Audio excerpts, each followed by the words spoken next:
Welcome to the WP Builds podcast, bringing you the latest news, interviews and fun for the WordPress community. Now, welcome your host, Nathan Wrigley. Hello there, and welcome once again to the WP Builds podcast. You have reached episode number 423, entitled What Just Happened? Episode 4, Big Events and Core Release Changes. It was published on Thursday, the 29th of May, 2025.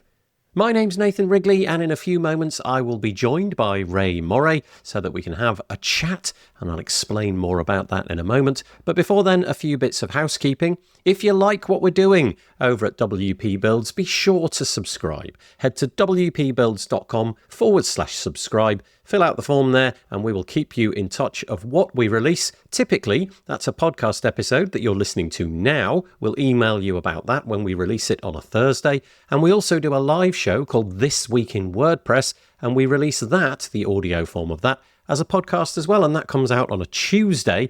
So we'll email you about that. So typically 2 emails, no junk guarantee, 2 emails a week. And if you want to join us and comment live on our This Week in WordPress show, we would love that. Head to wpbuilds.com/live at 2 p.m. UK time, pretty much every Monday. There might be some situations, for example, next week, where I can't do the show because I'm heading to Europe for WordCamp Europe. But typically it will come out each and every Monday, and we would love it if you joined us. Once more, wpbuilds.com/live.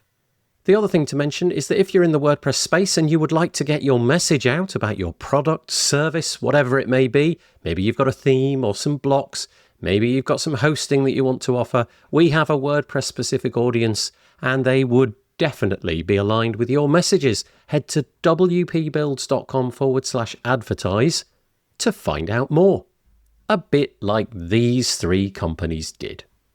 The WP Builds podcast is brought to you today by GoDaddy Pro. GoDaddy Pro, the home of managed WordPress hosting that includes free domain, SSL, and 24/7 support. Bundle that with The Hub by GoDaddy Pro to unlock more free benefits to manage multiple sites in one place, invoice clients, and get 30% off new purchases. Find out more at go.me/WP Builds. We're also joined this week by Bluehost. Bluehost. Redefine your web hosting experience with Bluehost Cloud. Managed WordPress hosting that comes with lightning-fast websites, 100% network uptime, and 24/7 priority support. With Bluehost Cloud, the possibilities are out of this world. Experience it today at bluehost.com/cloud. Keeping the lights on this week are also OmniSend. OmniSend. Do you sell your stuff online? Then meet OmniSend. Yes, that OmniSend. The email and SMS tool that helps you make $73 for every dollar spent. The one that's so good, it's almost boring. Hate the excitement of roller coaster sales? Prefer a steady line going up? Try OmniSend today at omnisend.com. And sincere thanks go to GoDaddy Pro, Bluehost, and OmniSend for their support of the WP Builds podcast. Podcasts like this cannot happen without companies like that. Okay, what have we got for you today? Well, I'm joined by Rae Morey from the repository. That's an email that is published every week in the WordPress space. She and I have decided to do a quarterly podcast episode summing up all of the different bits and pieces that have happened over the last 3 months. When we started this show, there wasn't really too much to talk about. Now, of course, the WordPress space is just simply full of interesting news, and so that is what we talk about. We've divided it up into different categories, and so, for example, we talk about a whole load of community events that have happened. We get into plugins, themes, and code, all the different bits and pieces that we've noticed. AI and website technology takes center stage. There's also a section which really kind of encapsulates hosting, and then there's a community core governance section, and the list goes on. We really do try and sum up all of the bits and pieces that have happened, and I hope that you enjoy it. I am joined on the podcast again by Rae Morey. How are you doing, Rae? Again. I can't believe this is, episode 4? Well, you thought it was episode 3, but that's how memorable it has been. Yeah, we've already done 3. It feels like so long ago that we recorded the last episode, and then long ago even more. Well, I'll tell you what, there's a lot happening in the WordPress space at the moment. But There's a lot. Rae Morey, if you don't know, has a fabulous newsletter. It's called The Repository. It's got a great URL as well. It's called repository.email. And if you haven't subscribed, what are you playing at? Go and get subscribed right away, because Rae, officially, I'm labelling you the best journalist in the WordPress space. So there you go. It's now official, at least in this podcast. Do I get a little badge? Yeah, I'll make you a little badge. But yeah, really, every week, you very much. Every week, Rae drops a fabulous newsletter with all the news. I do something similar, but mine's just a bunch of links. And then you have to go and figure stuff out yourself. Whereas Rae actually puts writing into it and thought and attention Trying to do detail. the figuring. Yeah, exactly. Yes, no, thank you for that lovely intro. You're welcome. Yes, bringing folks all the news across the WordPress and ecosystem. there's a lot. So the endeavour of this show, as we said, we're sort of 4 episodes in, is about once a quarter. So we're not up to a year yet, but roughly every 3 months or something like that, we look back, because Rae's got an archive of newsletters. She can dig into that, and because I do my news show, I can dig into that, and then we just find. Well, the endeavour was to find 1 or 2 stories that would be of interest, but we've already spent about an hour and a half talking through this giant spreadsheet of about 40 stories. We do this every quarter. Yeah, that's right. Heck. So let's see how we go. So we're going to chunk up the news into various different sections, loosely different sections. But that's the endeavour of this podcast, to talk through all of the bits and pieces that we found interesting over the last 3 months. Do you want to do any quick more promotion of the repository before we start? Feel free if you do.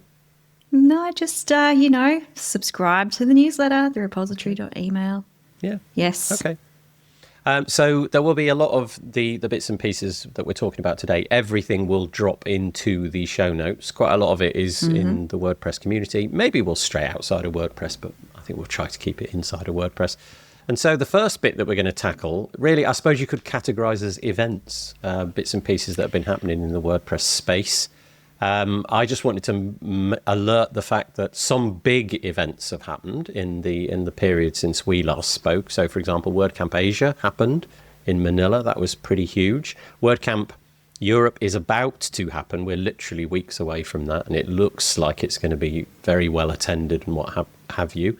And also there is a brand new event which you personally were very involved in, which I think probably will be where we get to first. So PressConf, do you want to tell us what your experience is there? You went in person. I did. I was very lucky to go along at the invitation of the PressConf organisers. Obviously, Raquel Manriquez, the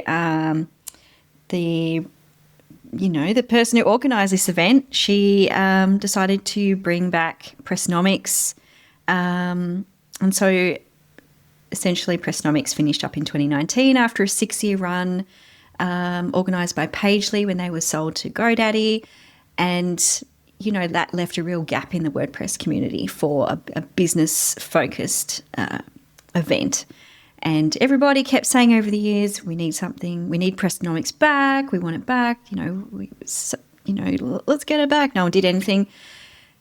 Raquel's, stepped up and done something. So she has organised PressConf. The first one was held a couple of weeks ago in Tempe, Arizona, and it was really great. I had such a great time. So what's interesting about that is everybody said the same thing. I mean, it was a fairly small crowd, right? I think it was like 140 something people that were there. But by design, it wasn't like, only 140 people showed up. That was the number, right? That was always going to be the maximum amount. So it kind of more or less sold out at that number. So was the intention then to keep it like small deliberately? And if so, how did that work? Were there benefits to it being smaller? Yeah, I think honestly they would have liked more people. I think they've got capacity for more, but this being a first time event, I think the numbers were quite comfortable. 140 was good. It was large enough that when I walked around, I was able to meet a lot of new people, and it was small enough that I kept running into the same people all the time. So rather than having, quick flyby conversations that you might have at some really large, flagship WordCamps, I was able to catch up with a few people over and over. And, whether it was sitting next to each other a session or going for coffee, I ran into Roger Williams from Kinster on the hill when I went for a hike one morning because I couldn't sleep because of jet lag. But it was just the ideal conditions for having really meaningful conversations with people. And it wasn't so much like this. The sessions were great, but the real value out of the event was these often serendipitous, unplanned conversations, the going for a walk to grab coffee, the running into people or just joining a group that was talking about something and being part of that conversation. There were just lots of opportunities for that. And that was a real value. And I guess because it was very business focused, everybody there was open to learning, to sharing advice, and listening. And it was very. I mean, for me personally, it was very valuable because I was able to learn a lot from other people, share ideas, talk about everything that's happening in WordPress, and even what's happening with my business because I'm a business owner too. And it was just a really great environment. The sessions were really fantastic. I was lucky enough to host a couple of really great ones. Nice. I hosted a fireside with Mary and Matthias. Mary Hubbard, of course, Executive Director of WordPress, and Matthias Ventura, who's lead architect of Gutenberg. And so that was a really fascinating chat that I would love to have written a story about, but I can't because what happens in the sessions at PressConf stay at the sessions. The idea is that people are encouraged to be there in person, so there's an understanding that you don't share what happens in the sessions. And I also hosted a really eye-opening, I would say, session with Karim Mariki from Crowd Favorite, who spoke about what he's been up to with Joost de Valk since calling for Matt to relinquish some control over WordPress in December. And so there was some really great insights during that session as well that got a lot of folks talking. So it was a really great event. Yeah. And I know that Raquel is already planning to host an event next year. I know everybody would love to go back again who was there this year. All the reviews I've seen have been and the recaps have been really positive. It was just the event that it didn't feel like a lot of work to be there. The listenership to this podcast is pretty broad, and I would definitely say it isn't all about business. There's a lot of community people and, people who are just using WordPress a little bit for their own website. They might just have one install of WordPress or what have you. Would this be the kind of event that would interest them, or is it really the sort of inside the baseball of, I don't know, plugin developers, theme developers, people who have something to, for want of a better word, sell inside of the WordPress space? I didn't feel like anyone was selling me anything. And often people do approach me a lot to promote their products on the repository website. I think it's definitely a conference for people who run some kind of business or represent a company. So I certainly wouldn't recommend it for hobbyists. Yeah. Okay. But there were core contributors there, other contributors in the WordPress space. So it's definitely somewhere that, like Tammy Lister, who's a long-time contributor, she gave a talk. So did Rich Tabor, who now works for Automatic. And so, those folks were sharing a lot of their insights as contributors. And, so it is a great event for a broad range of people. But, yeah, definitely people who are very clued into what's happening with WordPress and the business community. Okay. So another one worthy of mention probably is CloudFest, which happened a couple of, I'm going to say 6 weeks ago now. We're recording this right at the beginning of May 2025. And that happened, as it always does, at a theme park, which is just bananas. I was lucky enough to go to that, and there's a WordPress component to it. It's called like the WP Zone. But the event really feels like it's more for the sort of cloud infrastructure. So there's a lot of people there from, operating system, like Red Hat, Linux, that kind of thing, but also some of the big security companies. So Blackwall was there, and Securi, and all of these kind of things. But there was just tons and tons of actual physical machines as well.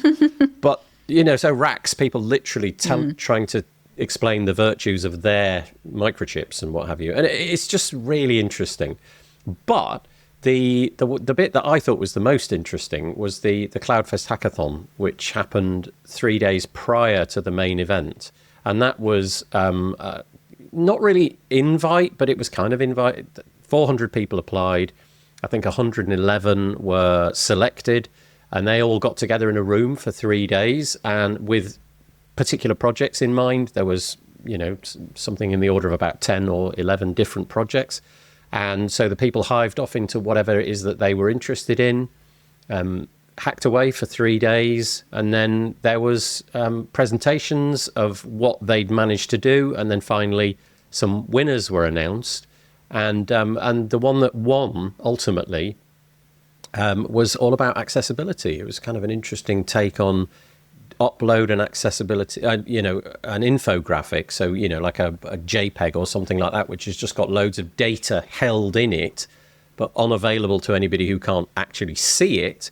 And then an AI would examine it and then append the image. So beneath the image, it would, like an accordion, like a details block, it would then write what it thought was the content of that data. And it was profoundly That's good. Pretty damn cool. Yeah, it was really interesting. Did it in a heartbeat. But also got into some of the really fine bits, so that there was a pie chart or something like that. It was able to draw out which bits got which, and then write conclusions and summarize everything, and all happened in a moment. But there were many other projects, and at some point I'll be dropping an episode about what I made of that whole thing. But anyway, there was that CloudFest. Yeah, how amazing that the vision, just on that Visually project. I spoke with Anamike, and who led that team, and hats off to them for winning. It sounds like they created an amazing plugin with a really switched on team that were really committed to seeing it through. So yeah, congrats again. It was kind of interesting. So she's now the recipient of the winner's medal twice in a row. She won it in the previous year as well. Yeah, but both for accessibility related products too, which is fantastic. So because they know what the projects are in advance, the organisers, so hat tip to the organisers, Carol Ollinger and various other people, they know what the projects are in advance. So they pick people who've applied, who they think will slot into one of those teams, one of the projects. But they don't assign them. So you listen to the project leader, who obviously has assigned themselves to a project, and then everybody in the room just decides who they're going to work with. And I just thought there's bound to be some which are really popular and others which are not. But it didn't work that way. Everybody sort of settled out, and there were more or less equal-sized groups. And then within a heartbeat, out come the whiteboards. And within about a minute, the whiteboards to me were just incomprehensible. It was just like, right, we're going to just put every nerdy thing that we can do onto this whiteboard, and then everybody would gather round and look, and it was just brilliant. I saw some photos. I saw the security one, and I looked at it and thought, oh God, I have no idea what's going on. Well, obviously, if you're drawn to security and the other 8, 9 people on your table are really into that, you can just go straight in on the nerdy side, can't you? And anyway, it was just fascinating watching these people contribute, but also some of the teams. It's not just code and it's not just nerdiness. They need to think, okay, in the end, we want a plugin. And if we've got a plugin, we need some graphics to go with that. We need a landing page. We need a website. So it's not all about creating the project, the code of the project. It's about creating the marketing around it, the landing page, the graphics, the branding. That's a smart thing, right? Carol's really set up the hackathon so it's not just a bunch of developers just making something, just coding something, but actually proper teams that create an actual substantial thing at the end. Yeah. That includes even some marketing and yeah, that's how smart. I'll drop an episode in the near future about it. But yeah, so that has happened, and no doubt it will happen again. And I think that the sort of companion event, which is happening in the US, CloudFest US, I think they might have a hackathon this time around as well. So we'll have to wait and see. But so there we go. There's a bunch of events that have happened: WordCamp Asia, WordCamp US, PressConf, CloudFest. And then let's just drop this one in. Happening kind of on the periphery of WordCamp Europe coming up is a new event, and it's called, now you've written it in the show notes as Grassroots Alt Control Org. I think its official name is just altcontrol.org event. It's a grassroots event. Yeah. So altcontrol.org. It's organised by a group of independent WordPress contributors, people who've organised a lot of WordCamps and WordPress events in the past. And so they're mostly from Europe, and they've organised this event, I guess, as an alternative side event to WordCamp Europe for people who are interested in the open web, who want to have open conversations about what's happening with governance and governance reform and leadership transparency in the WordPress space. So I've published a story about it. The organisers put out some tickets last week. All 100 tickets were gone within a day, and so they've expanded into their booking venue can now fit 200 people. So they've opened up tickets, and it's a free event. So it'd be interesting to see how that goes. They've got some really interesting speakers from the Free Software Foundation, from Typo 3 Association, from also the WP Community Collective, and there's a panel with Say Reed and Joost de Valk, who's also working on a project called FAIR. I'd be interested to hear more about this one once it's happened. So it's happening in the same city, very, very close to the main event, the WordCamp Europe event. I think it's a stone's throw away, really, a short walk away. Yeah, 5 But minute it's just walk. a handful of hours. I think it begins at 5 p.m. on one of the days at WordCamp Europe. So hopefully it won't, hopefully there won't be too much in terms of overlapping. If you want to do both, you'll be able to do both, not simultaneously, but one finishes and the other begins. Yep, But I think there's that's some the kind of idea. curious thread there. So you were talking about PressConf, and I think you said what is said in the room stays in the room, and also this event feels a little bit like maybe that's what it is essentially trying to do. It's trying to raise a platform. Let's go with that for these conversations. So and when you were at, obviously, I'm not trying to get you to divulge things that happened at PressConf, but did you get a sense that people did loosen their tongues, for want of a better word? Were there things said that you think that might not have happened in a different spot? Definitely conversations you'd still hear at WordCamps, but not. But people would be more guarded, I think. Yep. Yes. Okay, so let's see how that goes. You'll be able to find all of the links to all of those different bits and pieces, the upcoming events, as well as the ones that have already happened. Obviously, the flagship events like WordCamp Asia will be happening again. It's going to go on in Mumbai next year. I'm not sure about the location of WordCamp 2026 in Europe, but for now, that's happening in June in Basel in Switzerland. Okay. Yes. Should we move on, or is there anything you want to drop into that event a bit? Very quickly, I'm interviewing the leads of WordCamp US 2025. There's been a lot of chatter about what's happening with it. I'm going to drop a story in the next couple of days about that one going ahead and where it's at. And you can't move past your own event that's happening. I can. I'm so going to move past my own event. Quickly mention, come on, Page Builder Summit. You do it. Then So Page Builder Summit 8.0 is coming up. Yeah. I haven't been able to promote it because you haven't been promoting enough to me. I'm so good at I need some self-promotion. more detail. Yeah, I'm so good. So it's the 12th till the 16th of May. My guess is that this episode might have already, we might have missed it. So, anyway, there it was. It's been and gone probably in all likelihood. But next time, if we do a 9, which we probably will, then you'll be able to check it out. It's a fun event. There's a lot of, I'll tell you what, I mean, you were talking about Raquel organising that in-person event. They take some time. They don't just drop out of thin air. So if you are ever in an event that somebody else has organised, do be sort of conscious that they don't just come out of thin air. There is quite a lot going on, and we do try our best, but we don't always succeed. But we try and succeed in most things. Yeah, exactly. Okay, well, thank you. I appreciate you dropping that in.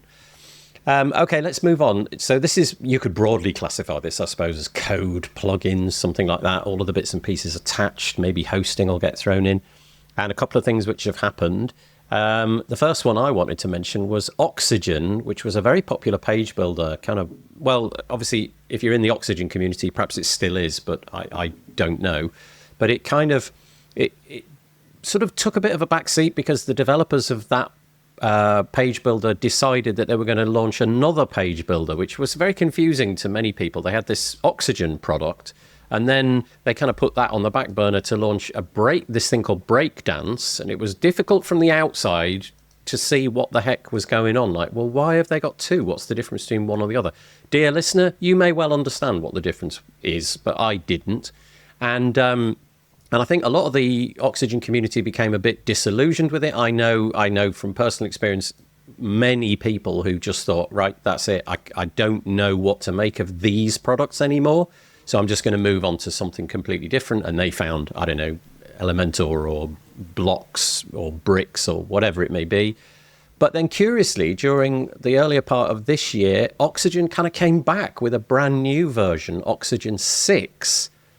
And I was kind of just a bit confused by how it is that you can do that to a product, kind of put it on ice and then bring it back with a bit of fanfare and kind of have that expectation that people will just say, oh, yeah, great. It's like nothing happened.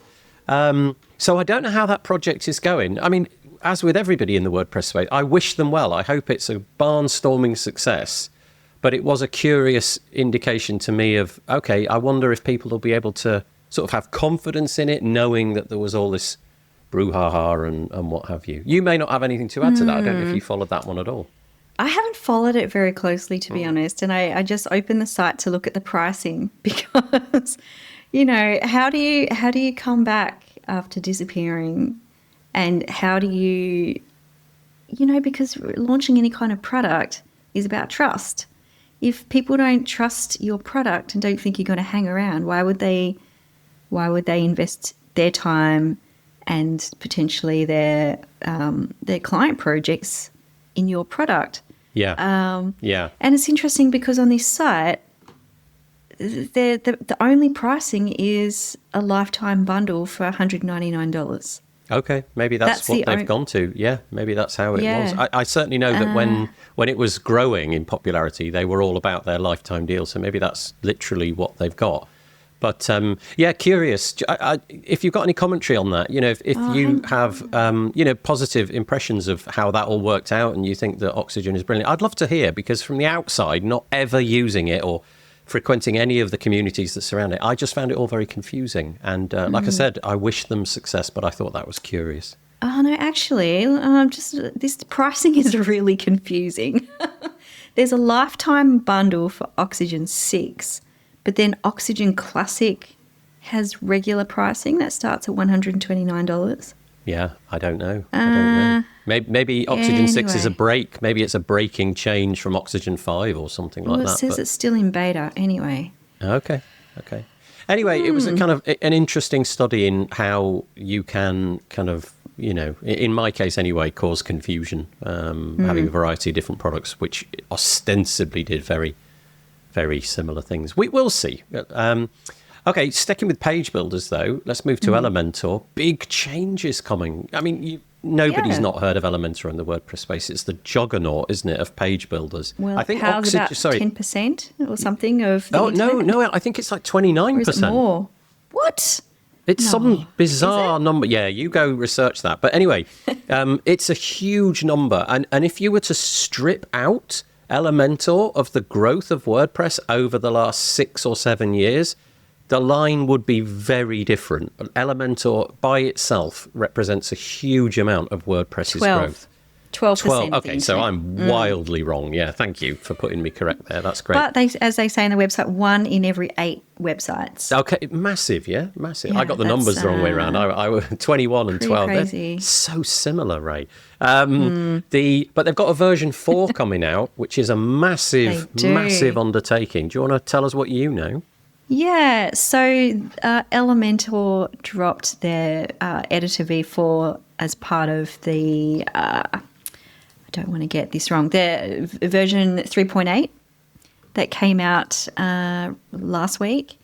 And yeah, so they're slowly starting to release version 4. So the first reviews that we've seen from, these big popular YouTube channels like Web Squadron, Imran Sadiq from Web Squadron, and also WP Crafter, they all love it and think it's going to be great. It's getting really great feedback so far. Obviously, some people have their reservations; they want to see more because it's only an alpha at this point. Mm-hmm. But yeah, Elementor's doing a lot at the moment. This year they've released. They had their big Web Forward event earlier in the year, and they've released Ally and Accessibility plugin. They've got Editor v4 coming. They've got a new Send plugin. There's a whole lot of products that they've been working on, and yeah, it's a pretty big year for Elementor. So I think Editor v4 is going to drop in Q3 from what I've heard. It'll be interesting to see how that rollout goes because it's Elementor is moving to a CSS first, way of working with the page builder. So that's going to be a very big change that is very welcomed by many more experienced people, I guess, in the Elementor community. But it'll be interesting to see how they transition, beginners who aren't familiar with CSS into this new old way of working. I did a podcast episode with the Elementor crew the other day, and what was kind of curious to me was the CSS first approach. So the idea being that it's going to be less about kind of click, point, drag, and more about learning CSS. Like, I think they're going to help you through this period of change. But the idea being that you'll assign classes for different things. So, I don't know, you want a red button, you'll have a class of red, which will make everything that it goes to red. And then you'll have a class of button, which you then might assign a border radius or a certain padding. And that'll be interesting. It'll be interesting to see how the Elementor crowd can cope with that. Because obviously they've pitched themselves as a no-code solution. Well, this is still very much no-code, but they're leaning into CSS, and CSS is really gonna be interesting in the next few years. If you follow that whole CSS thing, it is transformational what's coming in CSS. In fact, it's already there, but none of the page builders make much use of those things because they can't really. So anyway, there's that. So go and check it out. Elementor v4 links will be in the show notes. Let's move on. Quick one. Couple of ones around publishing things as newsletters. So the first one is that the plugin Newsletter Glue, which is what I actually use on my websites on WP Builds, that has been sold. Leslie Sim, who's built it with Ahmed over the last several years, has decided to move on to an events platform. She's got this thing called Events Koi, which she's working on at the moment. And as a result, wasn't able to put the time into Newsletter Glue and has sold it. I can highly recommend it. It seems like the guy that's taken it over, Tyler, don't know anything about Tyler, but I think he's basically in the industry already. He's in the WordPress and newsletter industry. So hopefully the product will get some attention. We'll wait and see. But I don't know if you've got anything about that one. Yeah, I mean, I spoke with Leslie after the sale, and she seemed ready to move on, I think, after, working on Newsletter Glue for such a long time. And I think she feels really reinvigorated with something new to work on, nice. Starting again. As far as Tyler goes, I think he did an interview recently with the Publish Press podcast. Mm-hmm. But he's built this product paywall project, and works with a lot of publishers. I think a small to medium-sized publishers, and it looks like Newsletter Glue he's building out his suite of products to support publishers. So good on him. I'm always going to support someone who's supporting publishers since I'm one. And it's great to see that he's picked up, that Leslie's moving on and she's working on something she's passionate about.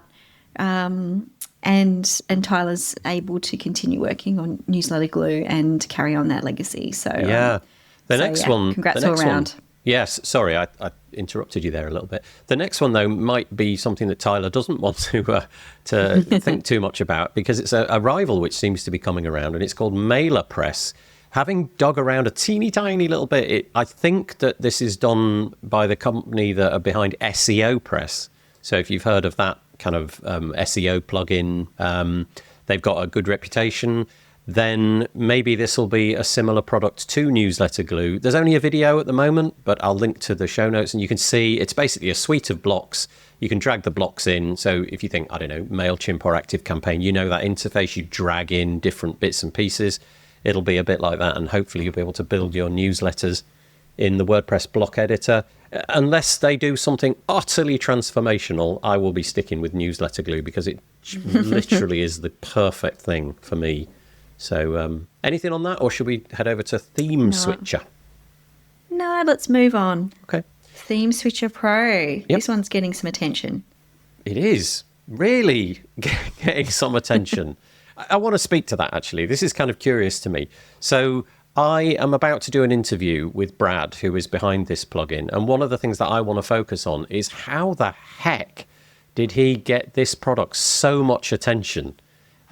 Because if like me, you obsess about WordPress, you'll know this. Like, products come and go all the time. Some of them just get this tidal wave of attention from some influencers, for want of a better word, which then spawns more people to talk about it, and it's this virtuous cycle. Well, I think he's just dropped right into it. Now, maybe it's his history. He's got a long and storied history in the WordPress space. But you know, I've seen products, not this product, but I've seen products that really, you know, could have had an equal impact, that have just never got the traction and just gone away. So I'm really curious about how he's managed to already, as far as I can see, make it a success before it's really had much of a chance to be battle tested. So I think that's curious, how personalities, influencers can influence the direction of a product in such a seismic way.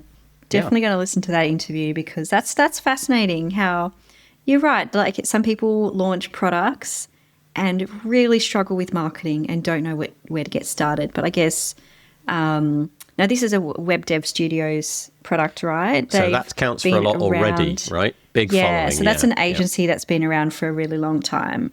So they're already well connected in the space. And so some people just know where to go to, you know, to approach you for an interview, you know, approach the right people who can help spread the word. So, yeah. It's a curious idea, though. And to be honest with you, I kind of looking at it, I'm thinking, why did we not always have this in core? And basically what it does is it offers you the option to have two or more. I think I'm going to say or more. I could be wrong about that. But multiple themes at the same time. So you can say, this page, use this theme. This page, use this theme. And that could be a classic theme or a block-based theme. So this could be a real great option, instead of working on a staging site to try and get your theme over to a block-based theme and have to do all of it in one go and then finally take staging to live. This could offer you the opportunity to just change it slowly over a number of months or years even, until finally, you know, nothing now on the website is using the old theme. Okay, let's just can that and go back. But that's the promise. So it's a really interesting product, I think. Yeah, it's a clever product. Very clever. The next one I'll just mention, I just thought it was quite interesting. Patterns WP. Again, links in the show notes.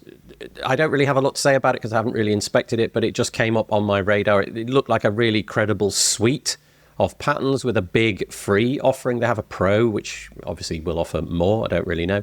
But I'm just drawn to these kind of things, just the idea of leaning into patterns and loads of free stuff that's been pre-designed by people who are much better at design than I am.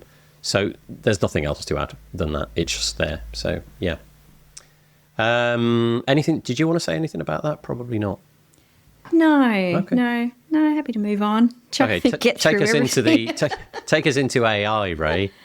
AI, everybody's talking about it, including James LePage, who is so damn smart. I had a really good chat with him about the the AI-powered website builder that he has helped work on for WordPress.com. There's been a lot of interesting media about this WordPress site builder. Hey, have you seen a lot of the news sites outside of WordPress that have been writing about this? It's No, really I haven't, bad. to be honest. Go on. Oh, it's sites like I tried WordPress.com's new builder and it was really terrible and stuff like that. There's been a lot of bad reviews, but Really? the Okay. So I had a chat with James. The idea with this builder is that it's essentially an MVP, and it's designed for beginners who have never used WordPress before, who are new to it and don't know how to get started with a website. So as you, like with a lot of these kinds of builders, you put in a prompt describing what kind of website you want, and it basically builds it for you. And the cool thing about this product is that it's completely integrated with WordPress and the block editor. So once you get to the end of the AI powered bit, it drops you into the block editor, and then you can continue building out the site. Okay. And it's cool. And so,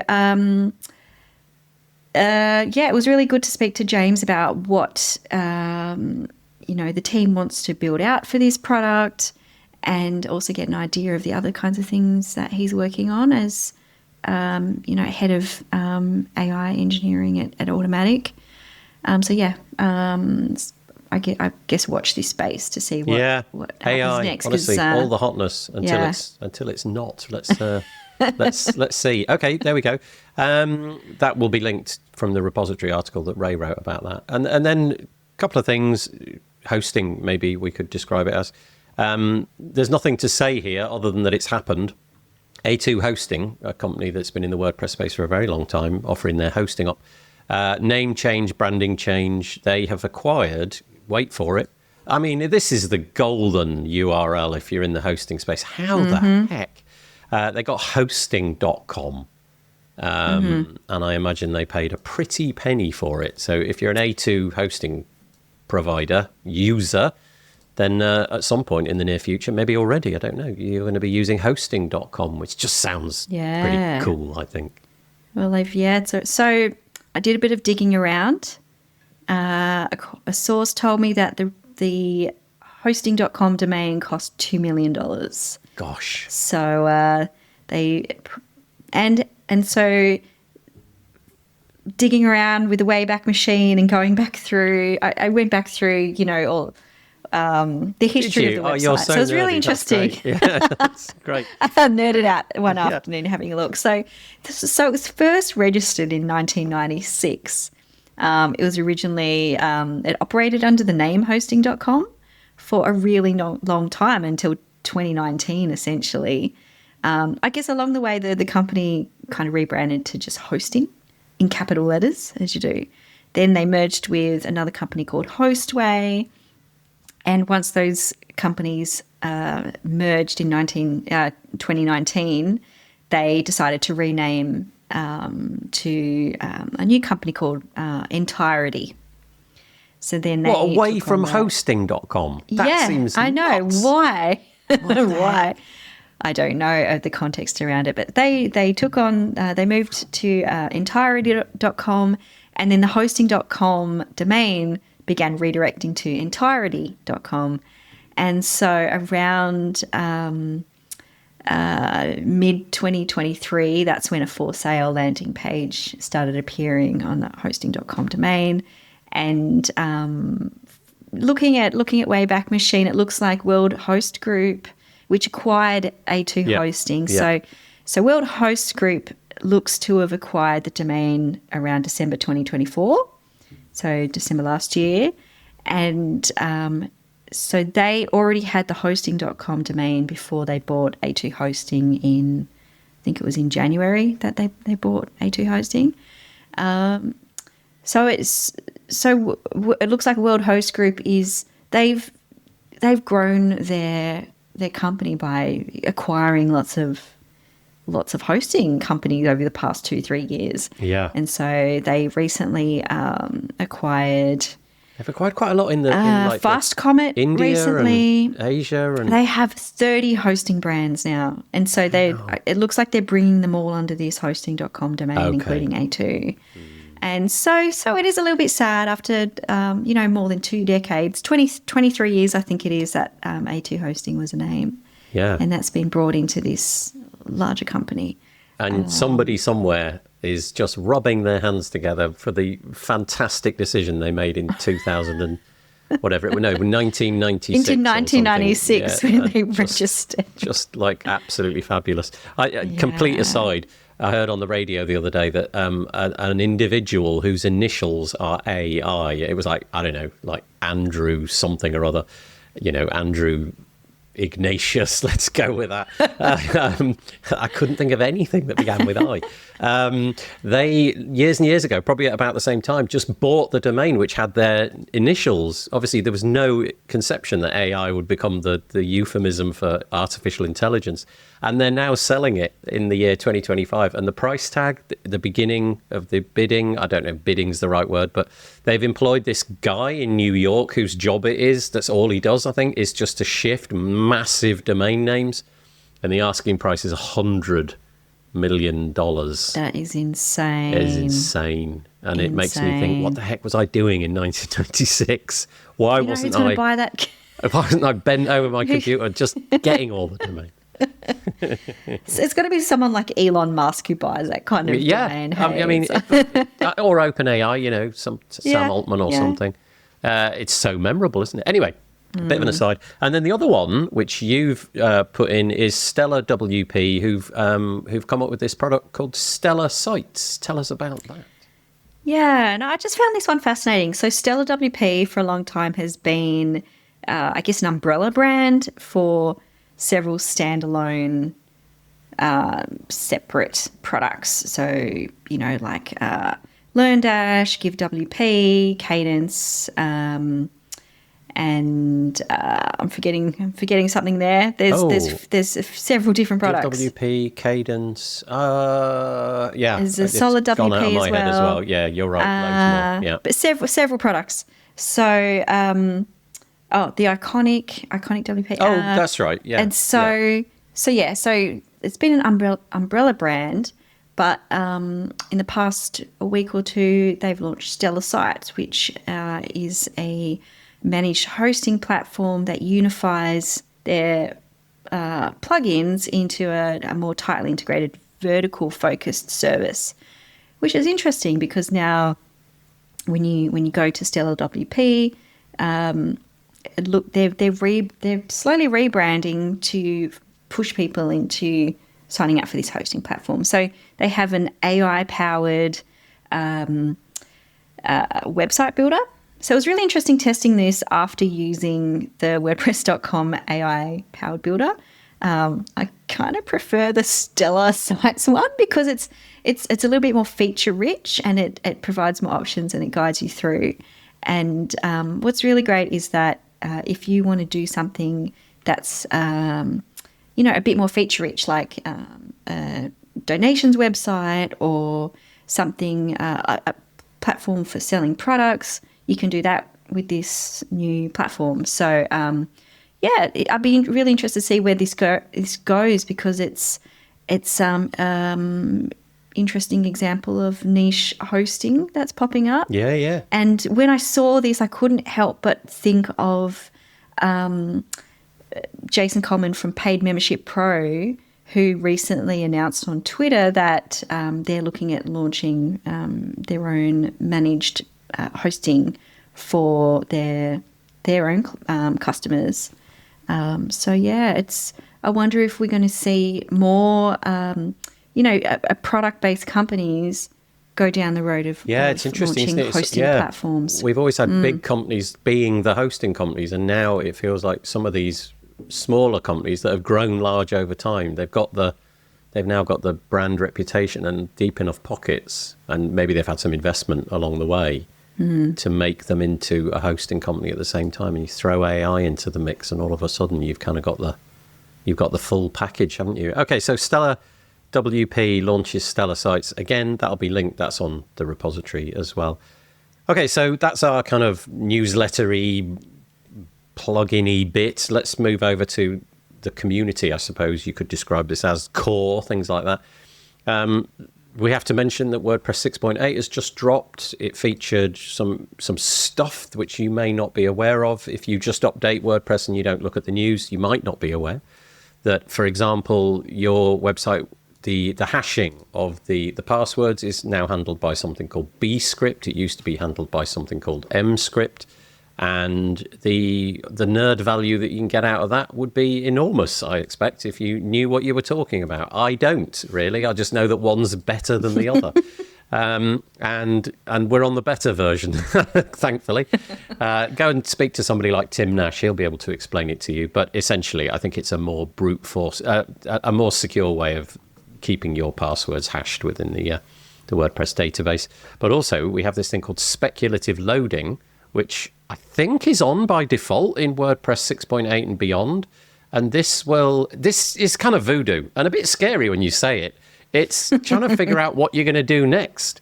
So it's cool. Taking the action of your mouse. So if you hover over a link, turns out that fraction of a second that you're hovering over the link is enough for a platform like WordPress to figure out, you know what? It's highly likely that this person is going to click. So why don't I just go and start downloading that page? That's what it does. So the intention being that it will already be basically in the browser ready to go, so that when you do click on it, it will be there, either partially there or completely there. And in this way, will speed up websites. Fascinating to me, though, that the browser really can figure fascinating. out. Yeah. Yeah. Right. I think this is very cool. Making websites faster. I'd never heard about this before until I started reading about it. But so it's called, I think it's the speculation API, the speculation rules API. I've forgotten, but the way that WordPress has implemented it is fairly conservative. There are some lovely words around it, and I've forgotten, but it kind of cutesy words that go around it. We've got something like, I can't remember what it is, but we've got a fairly conservative interpretation of that. It is possible, if you know what you're doing within WordPress, to switch it on to be more aggressive, so that it'll capture and start downloading everything. I guess maybe we need to think a little bit about the environment. Do we need to be downloading pages that nobody's ever going to actually look at? So maybe that's why WordPress. That's where my brain went to. Yeah. Maybe that's why WordPress has gone for this. But anyway, so that's there. And then there was a bunch of editor improvements as well. But this is maybe not the place for that. But just go and poke around in Gutenberg and you'll find out. Then what have we got? Then we got the whole accessibility improvements and whether or not accessibility should become a canonical plugin thing. I'm over to you with this one because you wrote this one up. Handball it to me. Yes. Yeah, that's right. So in what's the backstory to this one? So a few weeks ago, back in, I think it was March, Matt Mullenweg posted in the Core Committers channel the idea of potentially developing some things in a canonical plugin. So a canonical plugin is a plugin that's community developed, that's maintained in close alignment with core, such as, the performance plugin that the WordPress performance core performance team works on. So he suggested a few things that could be developed as canonical plugins, such as secure custom fields, and I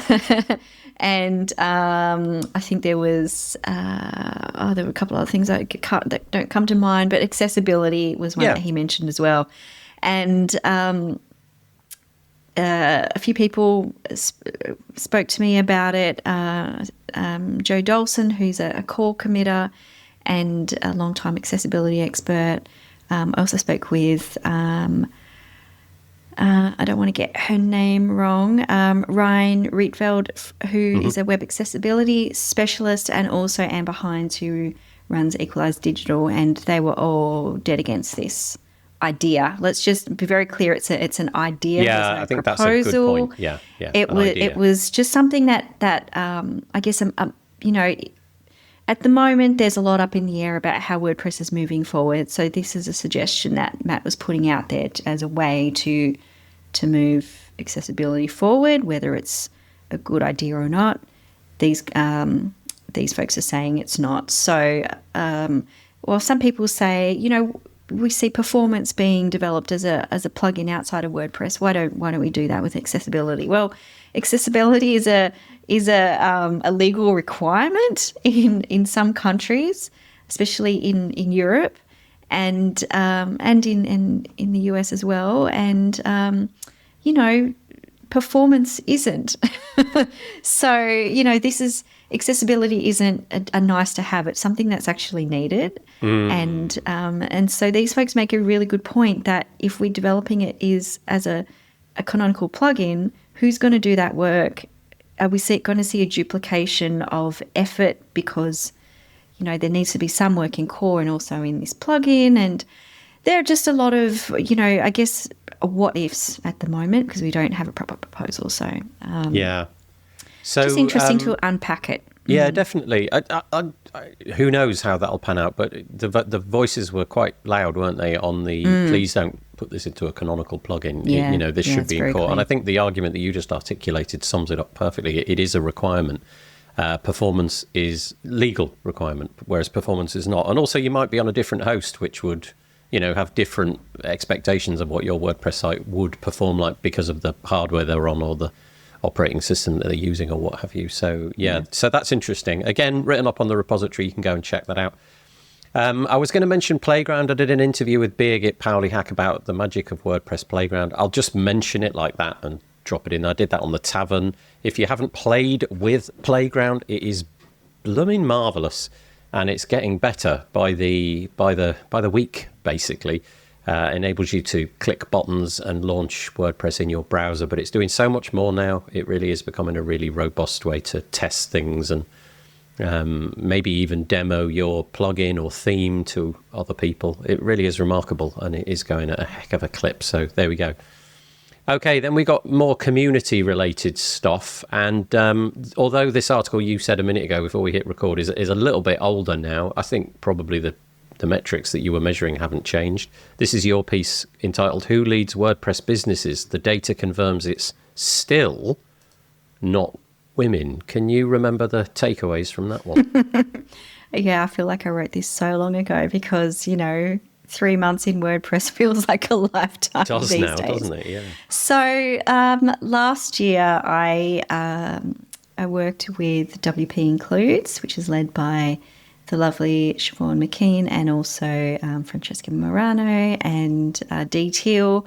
It's a non-profit organisation that supports women to help equip them with the tools they need to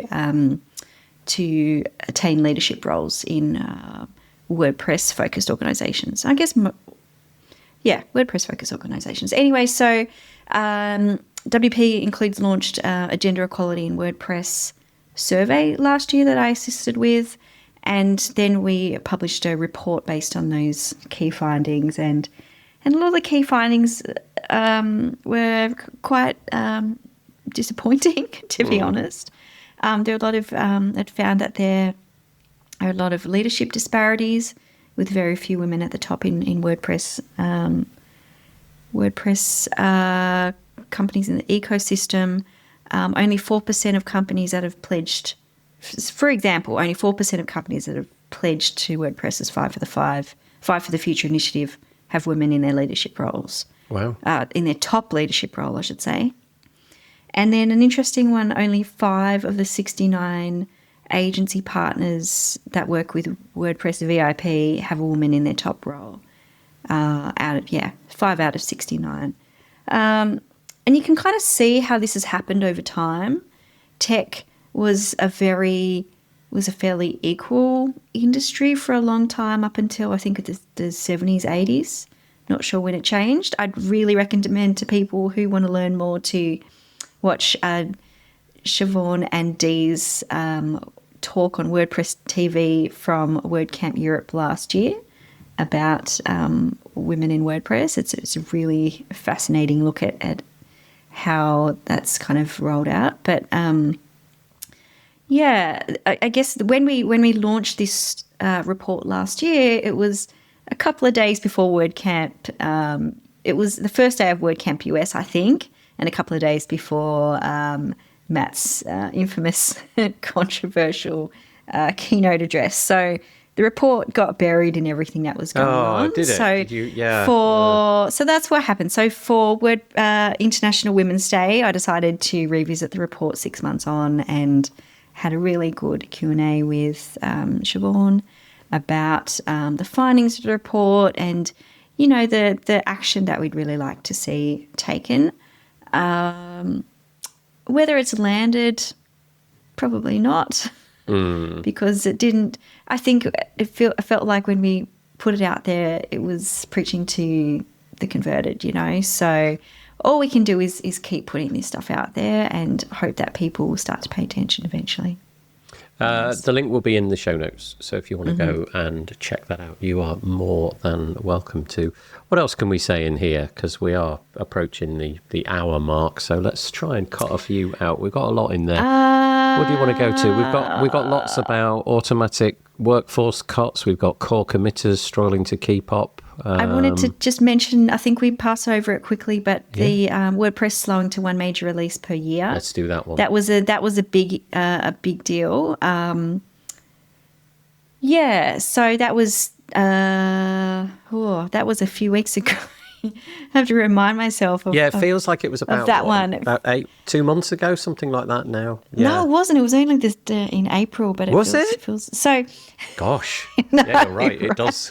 Feels like it happened in January or something. But, no kidding. So WordPress has the WordPress project. To clarify, has officially shifted to one release per year. We've just seen the release of WordPress 6.8. Which is the only release for 2025. The only major release, we should say. I should say major release. So we could we'll still see minor releases come out. In fact, we have. We've got a 6.8.1 already. So yeah. Yes. Yep. And hats off to Aaron Jorban, who's leading those releases at the moment. He's an excellent core committer. So the next major release won't be released until sometime next year. Sometime in 2026. We don't know when. There's no real schedule for that yet. And the interesting thing that Matt has said is, maybe it wasn't Matt who said it. No, Mary Hubbard. It's really about the lawsuits with WP Engine.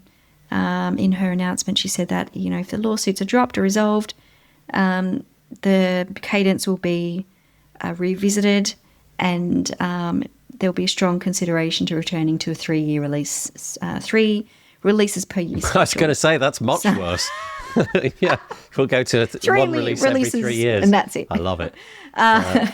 So it's definitely slowed down. And I guess we'll wait and see what happens. No one's really upset about it, though, being one release per year. Quite a few people have been talking about there's some potential upsides. Obviously, there's a lot of there's a lot of concern in the community about it, but I've seen quite a lot of people saying, actually, I wonder if this is happening. We can't change that. That's now how it is.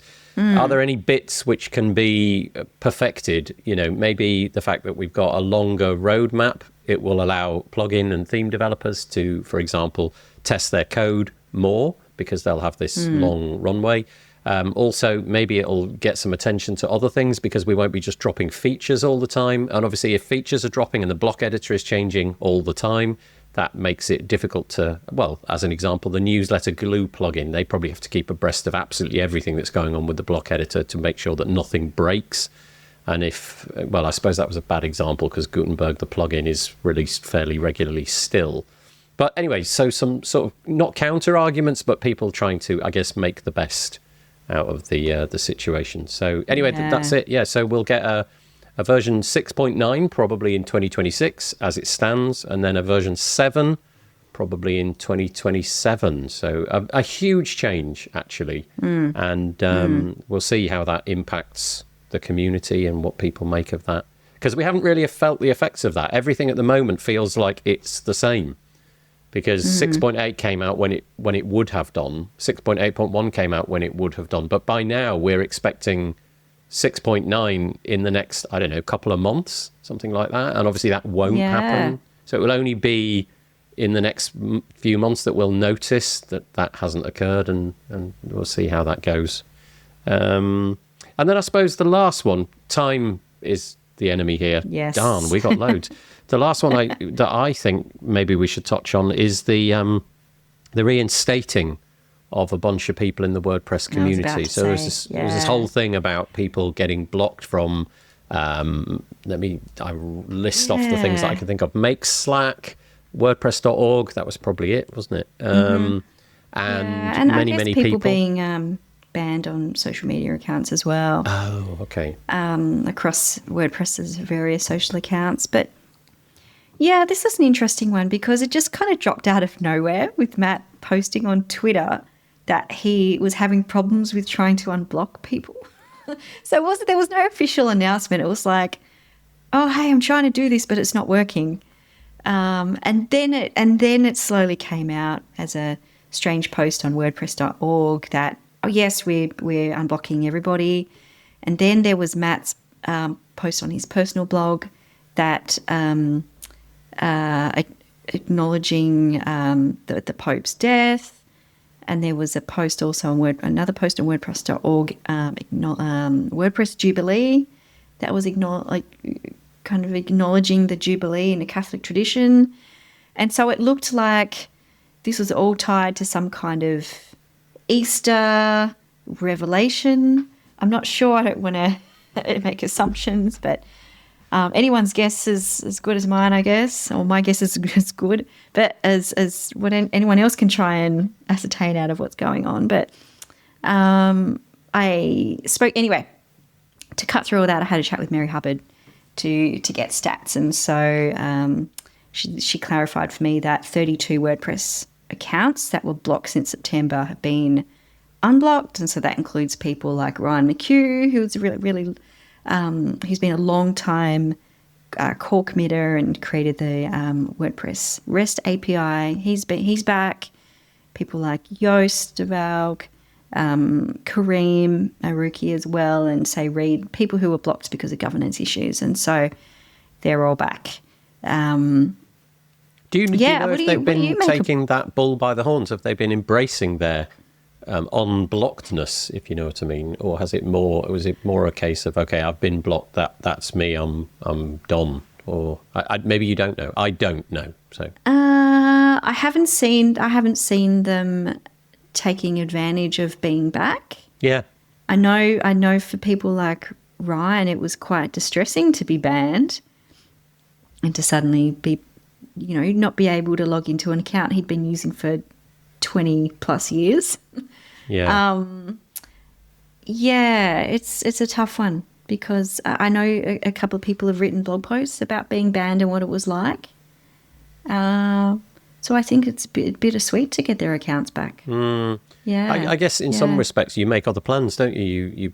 Life probably has moved on in different directions for all of those 32 people. Maybe they've found other things to do. Maybe they're welcoming in it and will come back. But again, we'll link to that. But that's a fairly, obviously, if we go back 10 months, none of us foresaw any of this. And now we're in the position where, people were banned and now have been unbanned.